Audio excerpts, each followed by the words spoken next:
ভাই এখানে খাবার খাইস না, না হলে তেরা বাচ্চা এ পড়বে। কি ভাই তেরা বাচ্চা? কিসের তেরা বাচ্চা? আরে ভাই চল এখান থেকে, তেরা বাচ্চা এ পড়ছে, দৌড়া দৌড়া। ভাই এখানে লুকিয়ে থাক, নাহলে পোলাটা এখানে এসে পড়বে। ভাই এই পোলাটা কে? এই পোলাটা দেখে কেন ভেবেতেছো?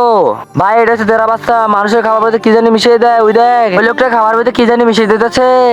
আরে এই পোলা আমার খাবার ভিতরে কি মিশিয়ে দিতেছে? এই খাবার আমি খাবো না, পালাও। ও এগুলো কেন করে? মানুষের খাবার কি মিশিয়ে দেয়? চলো আজকে ওই বাচ্চাটাকে জিজ্ঞাসা করতেছি ওগুলো কি দেয় বা কেন দেয়। তার আগে এই খাবার লুকিয়ে ফেলি, না হলে ও কিছু দিতে পারে খাবারে। হ্যাঁ ঠিক বলেছো, চলো চলো।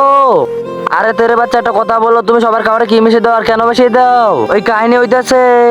আল্লাহর ছবির জন্য সবাই তো লাইক সাবস্ক্রাইব করে। দেখি আজকে মা বাবাকে কয়জন ভালোবাসে। যদি মাকে ভালোবাসে থাকো ভিডিওতে লাইক দিয়ে চ্যানেল সাবস্ক্রাইব করে দাও। আর যদি দুজনকে ভালোবাসে থাকো কমেন্টে আই লাভ বাবা মা লিখে যাও। লাইক সাবস্ক্রাইব না করলে আমি বুঝো তুমি তোমার বাবা মাকে ভালোবাসো না। আমার বাবার শরীর খারাপ আসলে কোনো কাম করতে পারছিল না।